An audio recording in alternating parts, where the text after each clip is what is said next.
in just about a month's time, Thomas Tuchel will select his second England squad. We got games against Andorra in Barcelona on the 7th of June. 10,000 England fan tickets have been allocated for that one. And then Senegal at the City Ground in a friendly in Nottingham on the 10th of June. It's nice to have the Senegal game mixed in with the Andorra one. So the Andorra one, obviously, they're one of the lowest ranked teams that England could come up against in a qualifying campaign, but it's still got something, a bit novelty about it because of the fact that it's actually in Barcelona in Espanyol Stadium. It's going to be a fun one. If you're one of the lucky fans who've got a ticket to that game, that'll be a great trip, I'm sure. It's in the summer. It should be nice. Everyone should have a nice time. We should win comfortably. And the Senegal game, I think, is a really interesting match in terms of a decent opponent who have got plenty of familiar players. It's at the City Ground in Nottingham, which is a great sporting city. So I'm pleased to see England playing at the City Ground just down the road from Trent Bridge. And, you know, that would be a really good one to attend as well. So I think they're for June England internationals, which sometimes can feel very much inconvenient coming just after a long season, particularly in a non-men's senior tournament year. These aren't too bad. That's what I find really interesting about this, because we know enough about England football history to know that summer friendlies, fresh at the end of the season, in a non-tournament year, are generally not the ones, shall we say, taken most seriously by fans, but also by players. However, this is Tuchel's second England camp. As discussed many times during his first, he hasn't got very many games. He hasn't got very many training sessions. He hasn't got many days to build what he wants to build, in his words, a club-type atmosphere, a club-type team. So in that sense, it feels like there's more riding on it than most June England fixtures. But we have to start really with the main context of June in football, because there's no major tournament, but there is the Club World Cup over in the States.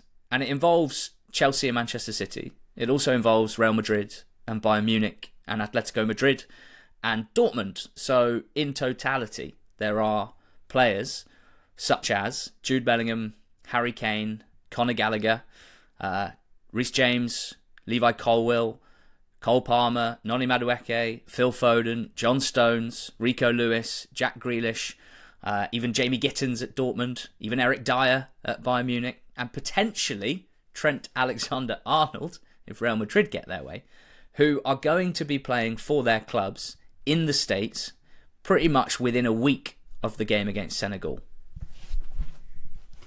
This isn't any normal Club World Cup. You know, this is a revamped Club World Cup. It's an attempt by FIFA to introduce a new worldwide club major tournament in the summer, in years where there aren't major tournaments internationally. And this starts on the 15th of June, which is 5 days after the Senegal game and a week or so after the Andorra game. Now, we already have the fixtures for this tournament. Bayern, and therefore Harry Kane, Eric Dyer, they play on the first day of the competition against Auckland City on the 15th of June. Chelsea kick off against Lyon on the 16th of June. Man City, 18th of June against Wydad AC. Real Madrid and Jude Bellingham, possibly Trent Alexander-Arnold. What country they're from, George? Wydad AC? No. Morocco. There you go. Real Madrid host, I'm glad I didn't guess, Real Madrid host Al Hilal on the 18th of June. So feasibly, you know, Man City players and Real Madrid players have that extra couple of days compared to Chelsea and Bayern.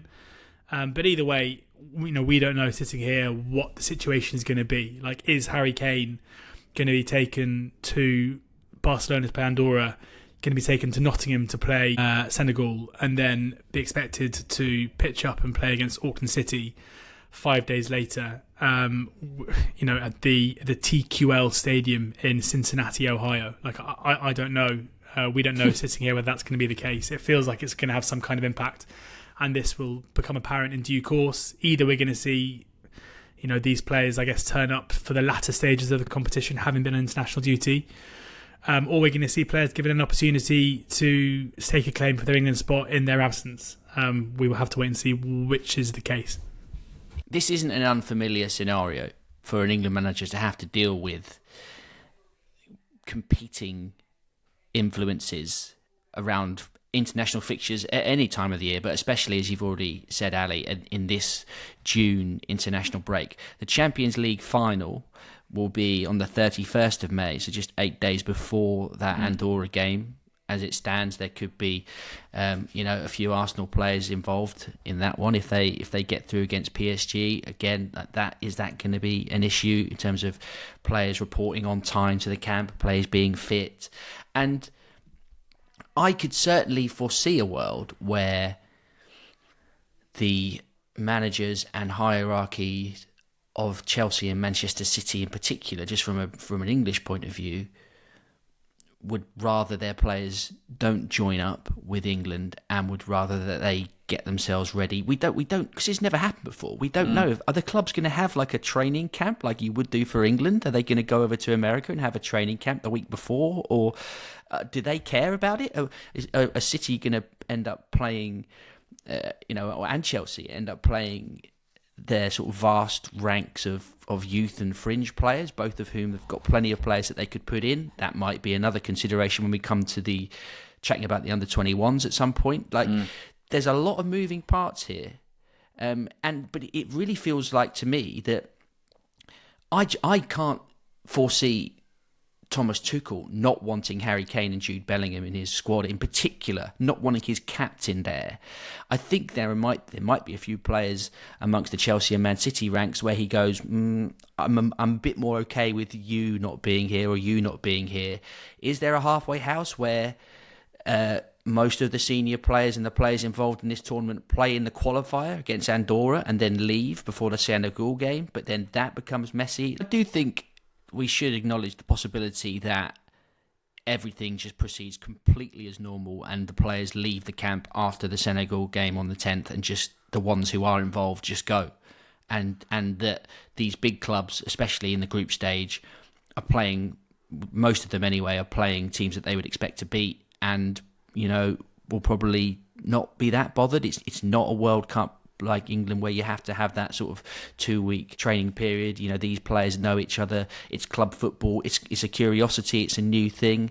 There is a chance that everything just is business as usual, but it's definitely one to keep an eye on. So those are some of the external factors, if you like, that are particular to this squad announcement. So, Dave, one of the features of any England squad, and important that I think we always keep an eye on this, are that there are often players who would almost certainly be selected, or definitely, who can't because they're injured. And so when you look ahead to the next squad, it's always worth checking out who they were, who is back fit, and who's still absent. There are a lot of players who are now back and playing, if not fully match fit, at least have played for their clubs. Saka has obviously come back, has been managed quite carefully by Arteta around the big Champions League matches, but he's scored that goal in the Bernabeu, and he's very much back. Palmer dropped out the England squad. He's back for Chelsea, but like a lot of the Chelsea players, has been a bit up and down in terms of their form. They're sort of having a bit of a weird end to the season. Trent is back. Scored against Leicester a few weeks ago, started against Spurs in that title-winning game at the weekend. Watkins is back, but not starting every game for Villa, but the game that he started against Newcastle a few weeks ago, came flying out the blocks, scored really early, could have scored a second really early, had a really good game, but there's quite a lot of noise around him and his future at Villa at the moment, tied up with the fortunes of Rashford, who is injured and is at the moment not expected to feature again for Villa this season. Could be touch and go for him. Luke Shaw's back, played some minutes for Man United, but still has hardly any football under his belt in the last year. Oni Madueke is back. Mainoo is back.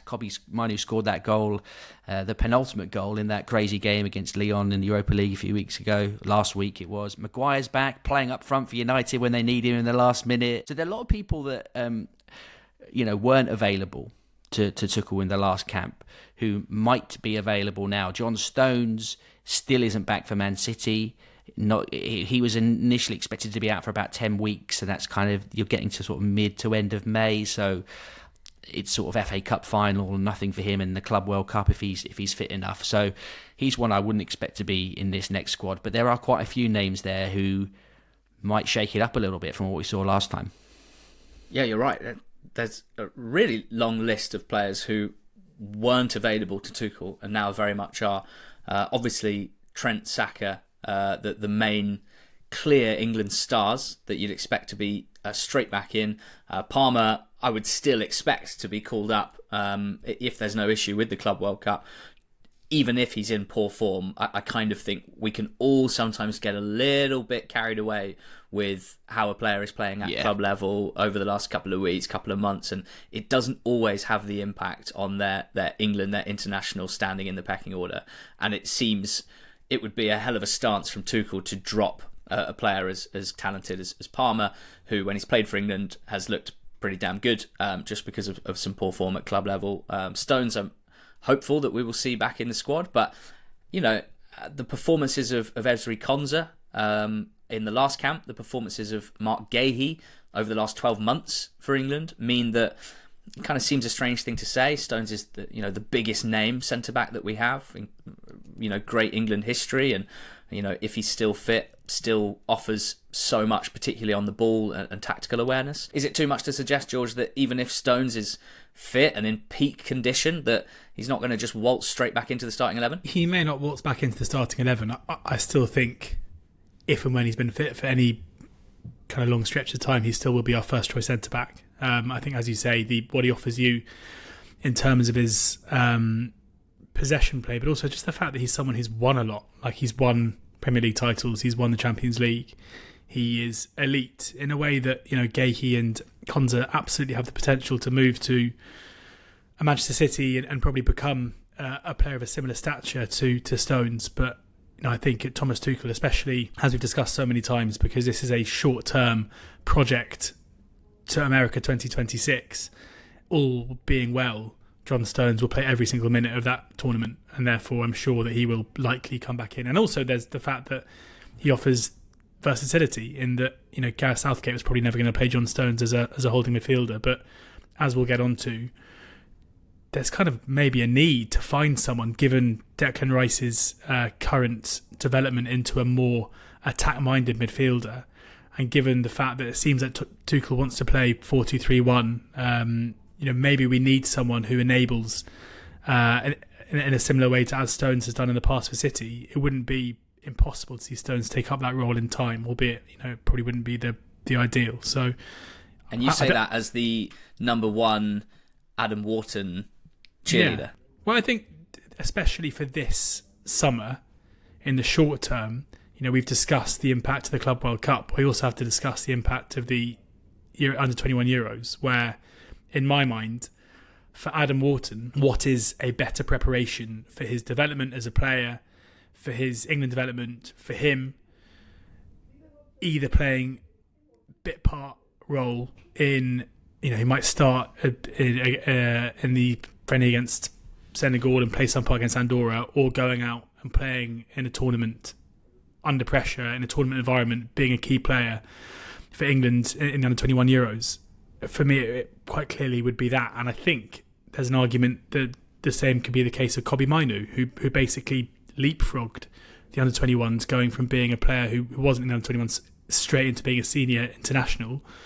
But could you say the same about him? Like, would he not be better off going out and playing in the Euros this summer rather than playing for England? Possibly. Well, what's interesting from a 21s angle is that easily in the last camp, the strongest area of the pitch, almost to a point of causing Lee Carsley problems in order to work out how to play them, how to fit them all in, was the centre of the park, where in the 21 squad was Adam Wharton, Archie Gray, who plays midfield mostly for the under-21s, Hayden Hackney, Elliot Anderson, Alex Scott, Joe Bellingham. Now, of course, Mainoo plays for Manchester United, has played for England, started in the final of the Euros, lest we forget. So in terms of pedigree, in terms of reputation and what he has achieved in a short space of time, he clearly dwarfs some of those names. But in terms of reps for the under-21s, in terms of training sessions, in terms of developing relationships ahead of a major tournament, there's an argument that even if Tuchel doesn't want Mainoo, Carsley might not want Mainoo, because he's previously shown himself to be pretty loyal to the guys that he's worked with before, and particularly some of his tactical funkiness means that adding new faces ahead of the tournament could be tricky. Albeit he played Mainoo for the senior team at a time when Mainoo obviously hadn't started the season that well for United, and off the back of the Euros, he favoured Mainoo over Wharton, didn't he? So he obviously appreciates him as a player to an extent. It's another interesting thing about this break, that the presence of the under-21s Euros, and this has happened repeatedly over the years. I've heard Stuart Pearce talk about it countless times when he was the under-21 manager, and since, about that push and pull between wanting your best group of players to try and go to the tournament and win it, and the senior manager wanting to spend time with the players that he thinks are going to be in his team and going forward. And there's that sort of argument of is it best for Rico Lewis, let's say, to experience a tournament situation, or some of the other players who haven't experienced tournament football before, to get it with the under-21s with a view to then being a part of the group next summer, or is it sort of cold-hearted, single-minded, no, I'm Thomas Tuchel, I need to get us to the World Cup as quick as possible, I've got to get us ready for the World Cup, I want all my best players available, and the under-21s can wait? The good news, I guess, is that even if you take out a half a dozen names that we might be talking about as part of this conversation, Tuchel's got a lot of riches to work with for people who aren't eligible for the under-21s. And it's the interesting situation that England have got themselves in because of our strength in terms of player development, particularly over the last decade, is that it strikes me that we have this scenario, which feels quite new to me, where we've got always loads of players under 23 that are, some of them are already elite and playing at the elite level, some of them are just below that but look like they have the potential to be, and you're always trying to work out how you can get those guys in the team. You know, even people like Waneri and Lewis Skelly at the moment, you're like, we've got to try and get them into the England setup. They're elite talents, they're going to play at the top level. But there's also, because we've had a few cycles of this now, there's 24 to 29 year olds, some of whom haven't had that much England experience, and some of whom's career at club level is peaking a little bit later than some of the young upstarts, and who, on an objective level, if you ignore potential, if you talk about current ability and current performance, are playing top level Premier League football, and yet because maybe they've missed the initial period in the early part of their career, they can sometimes get a little bit dismissed. And you know, we're going to go on to a Clamour section soon, but I got Jacob Murphy in my mind there. I've got Harvey Barnes in the forefront of my mind there, and Newcastle are just an interesting club when it comes to England discussion at the moment, aren't they? They are, you know, they're prone to a bit of clamour anyway, because they're a very loyal, large and passionate fan base, and when they're playing well, they love their players, understandably, who wouldn't?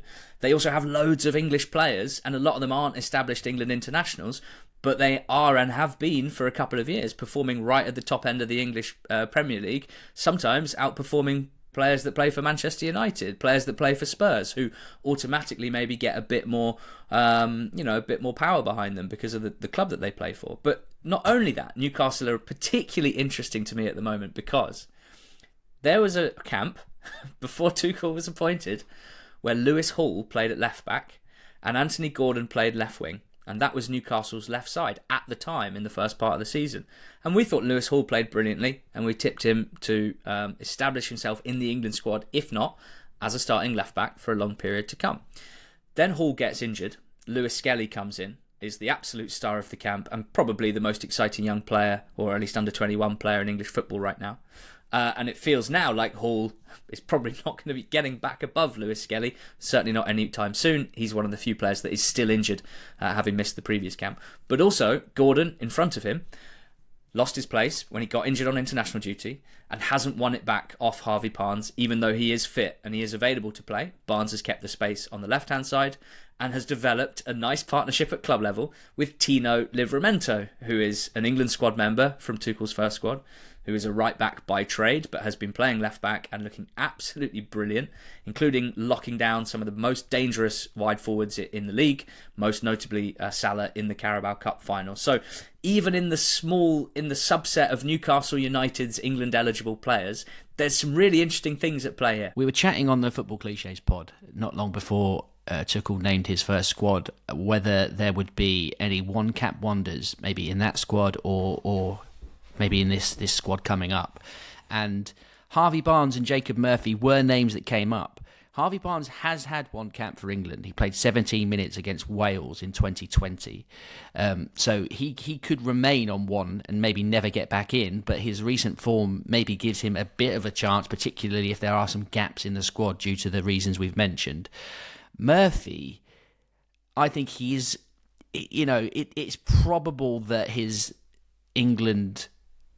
chance at an England cap is long gone, but he is playing so well at the moment, as you say. And again, it's just whether there is a door gets opened for him by the absence of some of the more established names.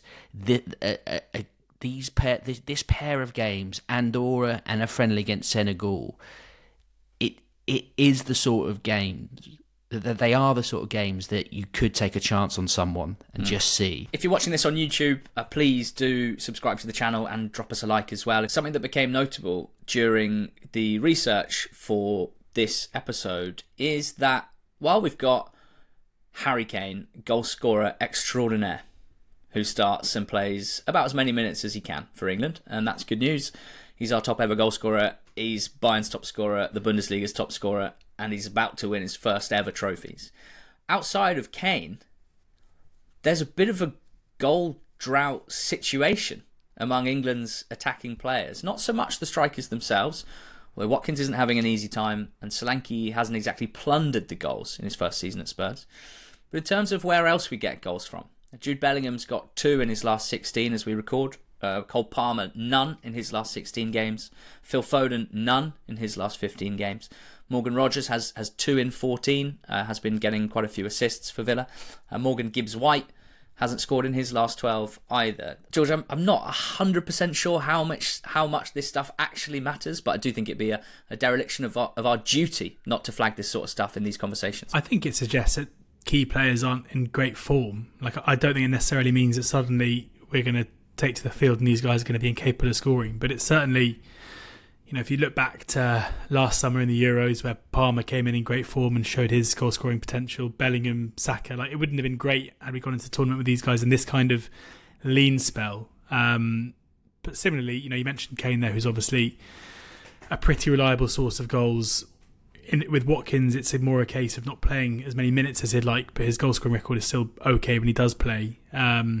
I wouldn't say I'm overly worried. In Declan Rice, we seem to have discovered a set-piece taker extraordinaire, which, given he's been a mainstay for England for quite a long time, suddenly having someone who can deliver not only corners, but also the free kicks we saw against Real Madrid is a big plus. So I'm not overly concerned now, but I think it's more just reflective that we have quite a lot of seemingly or supposed to be world-class players, some of whom just haven't had a very good season, and part of that could well be down to fixture congestion and the fact that they don't get much of a break, and it's now towards the back end of quite a long season, off the back of a major tournament summer, off the back of a season before that.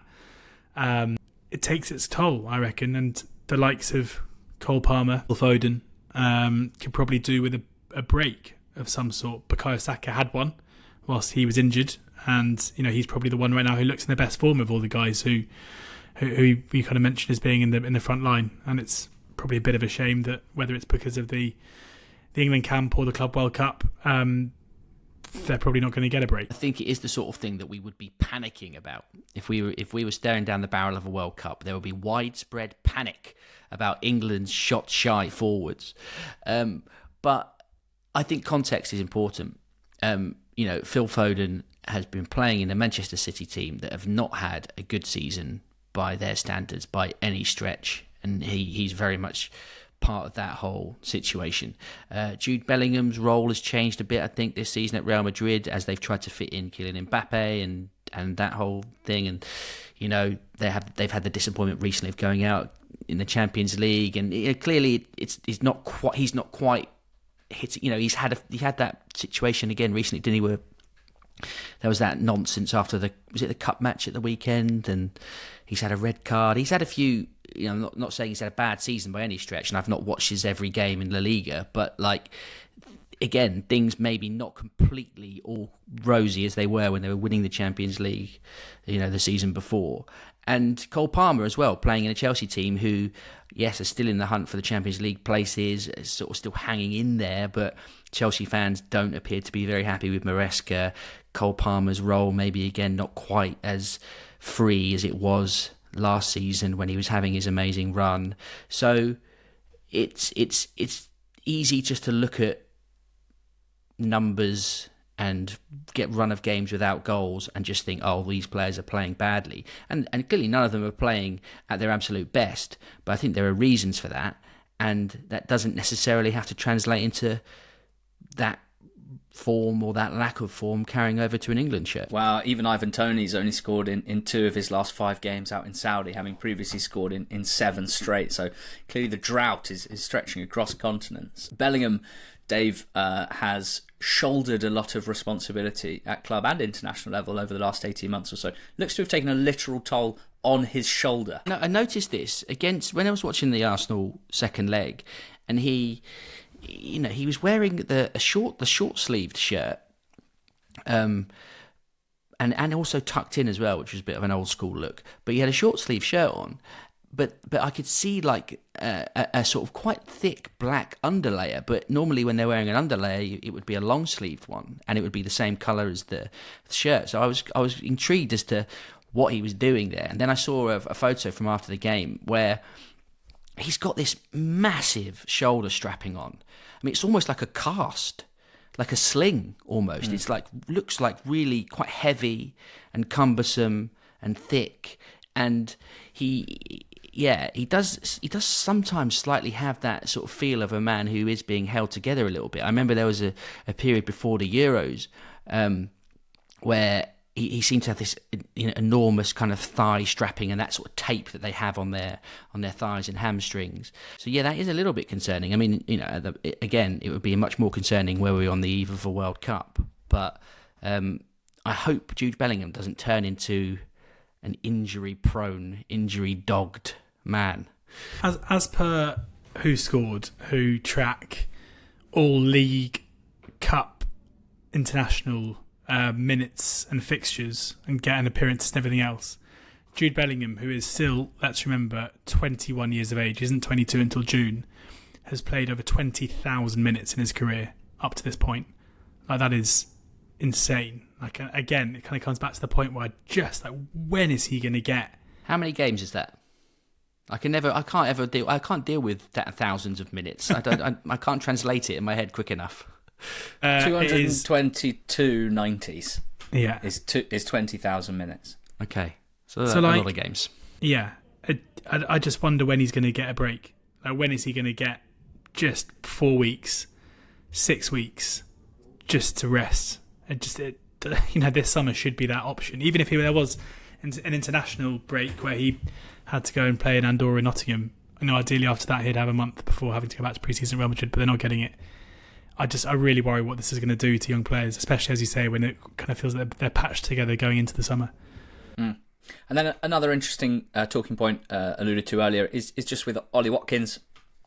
We're talking about England's second choice, potentially third choice striker if Solanke has gone ahead of him in Tuchel's eyes, with Watkins having missed the last camp, but not been easy for him at Villa recently. Has lost his place to Marcus Rashford, who's been playing through the middle quite a lot for the first time in a good few years consistently.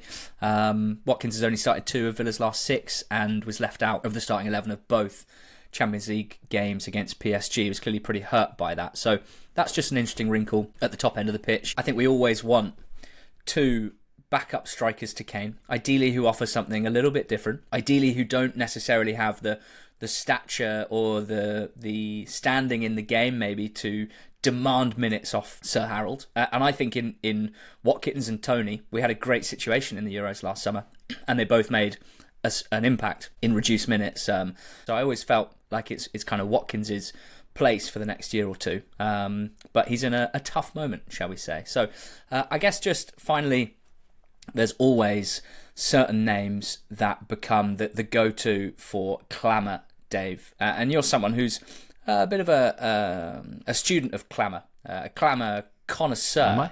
He's clamorous. Who do you think we might be seeing some clamour for in a couple of weeks? Because obviously the media buzz around this squad hasn't quite started yet. But I think there might be some coming from the northeast. Well, maybe. But I mean, generally speaking, I think this is probably the least amount of clamour. You know, the clamour meter is going to be at its lowest for this international break in particular. Clamometer. Yeah. I'm actually going to go a little bit further south than the northeast, and I think there might be some home fans clamour for Nottingham Forest players to play for England at the City Ground.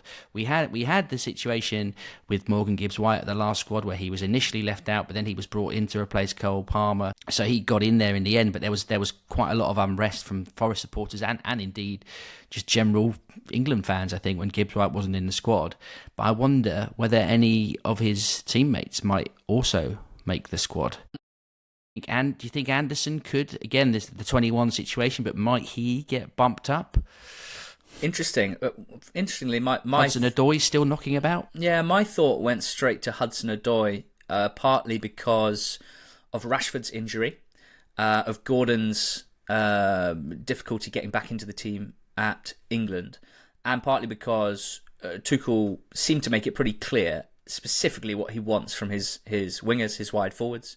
And I think what Hudson-Odoi does for Forest when he plays off the left is not a million miles away from what Tuchel would want in a dream world from his left winger in the way that he played, certainly in those first few games. So from that point of view, just from like the squad gaps and the player profile point of view, I'd be looking at Hudson-Odoi. I do think it's a really interesting thing to flag up. You know, Nottingham hasn't hosted an England game since 1909, and you do maybe it's just coincidence, but I feel like there's examples in history where this happens, right? There's a game in a certain city, and there's someone who gets a go, maybe partly because of that factor. I don't think Tuchel's a sentimental type, so I don't think he is going to pick anyone. Honestly, just give on Ryan that, Yates on his that, cap, lads. Come on that basis. So yeah, sorry Ryan Yates, I don't think it's going to happen for you. But what he definitely does value, from hearing him in his first press conferences around that last camp, is high-performing players who are playing at the top level. And Nottingham Forest are still hanging on in their battle to achieve Champions League qualification this season. Tuchel repeatedly referenced players participating in the Champions League as a positive for him when talking about players he'd selected last time. And, you know, I think if Forest clinch it, and then Gibbs-White, I think, is the one that will probably be in the squad again, and he probably plays, and that kind of ticks that Nottingham Forest home fans box. But I think it's for those players we're talking about there in terms of Hudson-Odoi or Anderson moving forward. I think if they're playing in the Champions League next season, those September, October, November breaks, you might see one of them involved there, and Tuchel would say, well, look, they're playing in the Champions League now. They're proving to me that they can do it at the highest level. I wanted to bring up Jarrad Branthwaite, given his performances recently. Surely wasn't a million miles away from the last squad. Adam Wharton, very notable performance at Wembley in the FA Cup semi-final. Great compilation doing the rounds of him doing what he does. Receive the ball in tight spaces, manipulate it with the outside of his foot, pass it through the lines, wedge balls out to wide players. Exactly what we want to see, all being well for a long period in an England midfield. And Liam Delap is in terms of strikers, you know, outside of the three, Kane, Watkins, Solanke, Tony's now out in Saudi. Welbeck's scoring more goals than most, and Liam Delap's the young one that we now pin a lot of hopes on in the future. But all three of them, Branthwaite, Wharton and Delap, are England under-21s players at the last camp, and they have a Euros. So again, to George's point earlier about Wharton, I do think if there's a bit of thought applied, the clamometer will be pretty low this camp. So there you go, an overview as best we can do in what is complicated circumstances, quite frankly, ahead of England's games against Andorra and Senegal in June. Subscribe to the England pod. If you're watching on YouTube, please drop us a like and a subscribe. Thanks very much for listening, and go well.